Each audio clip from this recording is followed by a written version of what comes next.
Federal Constituency. Honorable Obiagocha, after me, he will make his comment, and leaders of the opposition political parties who are also here led by Gosin and our traditional ruler. I personally received the news of the rejection of the bail application with sadness. It was unnecessary. We lost an opportunity to commence the process of healing in our land. That bail application would have opened door of opportunity that would have brought stability in our place and opened door for conversation to resolve all issues that have led us to this point. And it's so painful that this is coming at a time that few weeks ago, the federal government, on its own, in exercise of its constitutional power, discontinued the trump-up criminal charges filed against Sowore, the Attorney General, in exercising those powers under Section 174.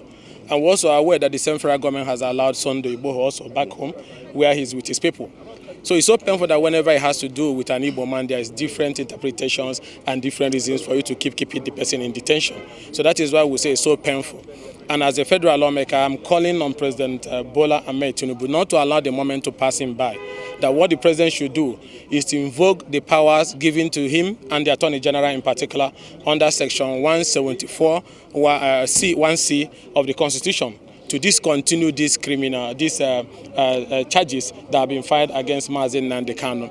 And if you go by Section 174C, that this can be discontinued on basis of justice and public interest. It is in public interest and it is in interest of justice that the federal government discontinues this trial.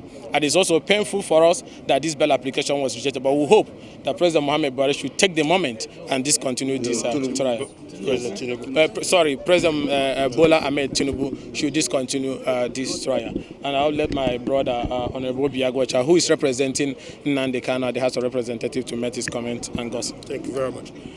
My hair north, no my hair south. Take a one name Ramuana Chitanya Mazi Nnamdi Kanu. Well, Igbo is allowed, is a constitutional language.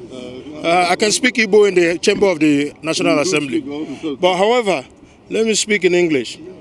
It's very sad, like my brother said, that there are two separate rules, one for other Nigerians and one for the Igbo man. Nigeria appears to still be in distrust and uncomfortable with the Igbo man. And all the Igbo man wants is, full development and aspirational goals for all persons, regardless of, ethnicity, religion, or gender. We are very saddened about today. Like my brother said, this is a unique opportunity that has been missed, that would have been the basis for peace and reconciliation in the Southeast. All the agitations that are happening in the Southeast, all the crime and criminality, banditry, kidnapping that are happening in the Southeast is because of the continued detention of Mazi Nnamdi Kanu. A lot of people are using his name to commit all these crimes and criminality. The peace in the Southeast, or peace in Nigeria, cannot go anywhere without the unconditional release of Mazi Nnamdi Kanu. The government cannot miss this opportunity, but we are very optimistic that by the next hearing, as the judge said, that one, he will be granted bail. He hasn't committed any crime in this country that will continue to warrant his illegal detention. So we are calling on the government of President Ahmed Tinubu to do the right thing and not be held hostage like the former President Buhari did because of his own personal bias against the Igbos and against Mazi Nnamdi Kanu. So I'm calling on all Igbos, wherever they are, to remain calm. This